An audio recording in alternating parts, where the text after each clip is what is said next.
Hello, Scorpio, Sun, Moon Rising, and Venus signs. Kamusta kayo?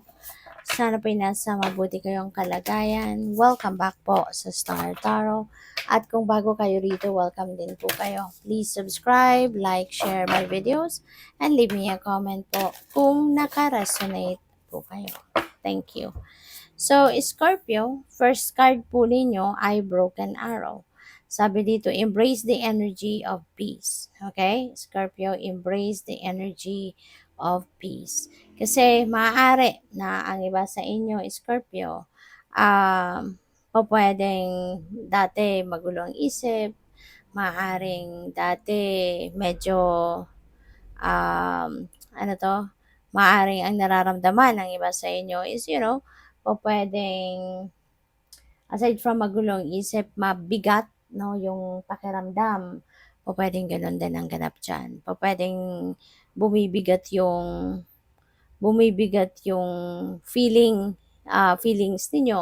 Pwedeng ganun because of baka may mga problema, may mga bumabagabag, 'di ba, sa inyong pakiramdam, yung mga ganun. So depende, no, sa inyong sitwasyon. But yeah, this is the time, no, that you are being invited to embrace the energy of peace. And how would you be able to do that?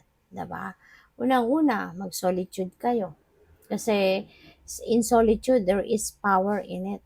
Diba? Kapag tayo'y mag-isa, kapag tayo'y we're putting ourselves into stillness, nakakapag-recalibrate tayo ng sarili natin. Kasi kapag mag-isa ka, nagmumuni-muni ka, nagninilay-nilay ka.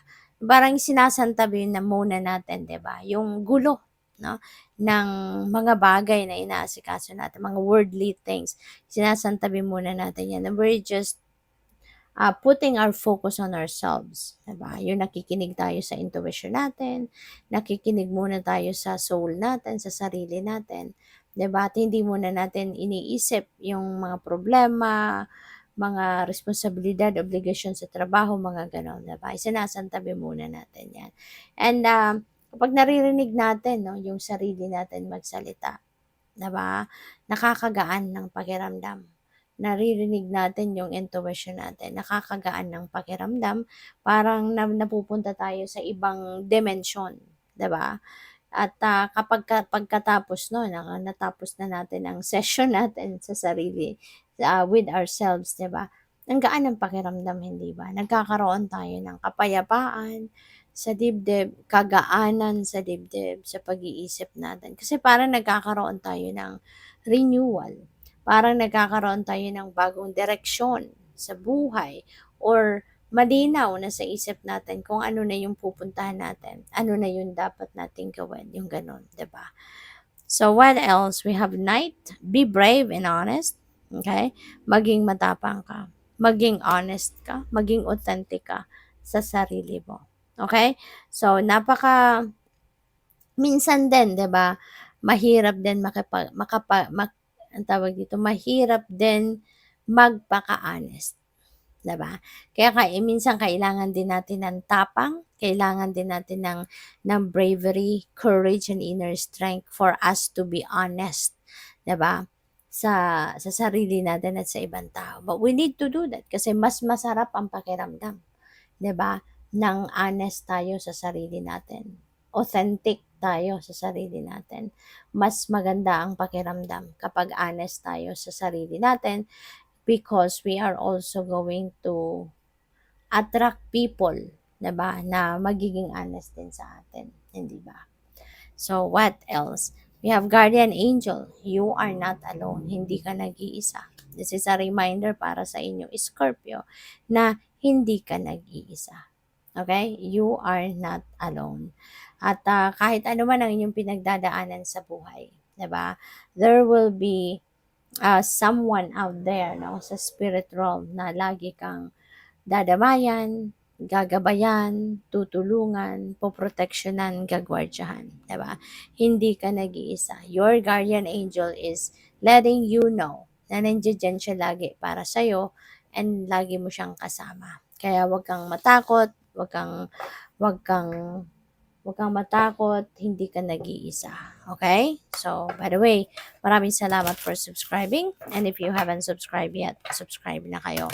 And also, maraming salamat din for not skipping the ads. Malaking bagay yan sa akin. And also, please click the join button sa baba ng video kung gusto niyo na mag-join sa membership. So, we have go within. Ito na nga. Diba? In order for you, diba, to embrace that peace, ayan, go deep within you. Alright? Go deep within you. Pakinggan mo yung sarili mo. Listen to your heart, listen to your soul. Okay? Kasi maaring kailangan mo dito ng malaliman, 'di ba, na pag-iisip. Kakamustahin mo yung sarili mo, yung ganun. So we have inner space and universal knowledge. Wow. So, you know what, Scorpio, parang ano kayo ngayon? Parang time talaga ito for you to reconnect with yourself, with your higher self, with your soul, with the universe, 'di ba? Kasi po pwedeng ano ngayon pwedeng heightened ngayon, sobrang heightened kasi dati nang laging malakas, 'di ba, yung radar ninyo, yung intuition ninyo, laging on point, laging malakas. Kaya po pwede na sa ngayon mas lalo pa itong mas lalo pa itong malakas, 'no? At kaya po puwedeng mas marami kayong anong tawag dito, mas marami kayong maririnig ngayon 'no, na mensahe, guidance from the divine universe, yung gano'n.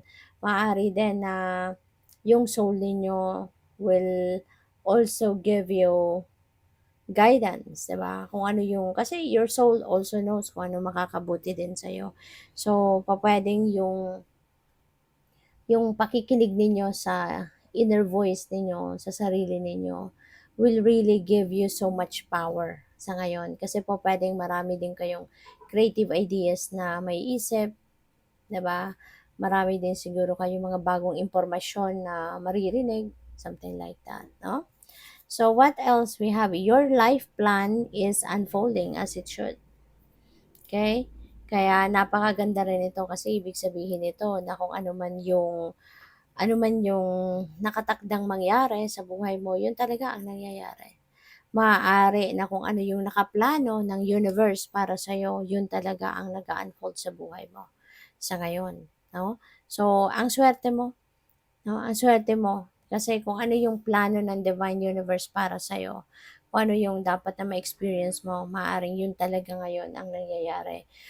Kumbaga, not necessarily na kung ano yung gusto mo, 'di ba? Kasi minsan hindi nagtatama yung gusto natin at ang gusto ng divine universe. But ang maganda rito na kung ano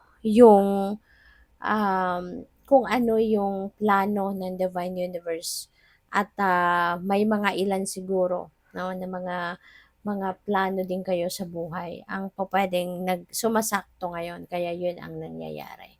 Kaya kung meron mang hindi sumasakto, 'di ba, na plano ninyo, kung meron mang mangilan-ngilan na hindi 'yun ang nag-a-unfold, eh, ano na, aanuhin mo na lang, pasensyahan mo na lang, 'di ba? Lawakan mo na lang ang iyong pag-iisip, 'di ba?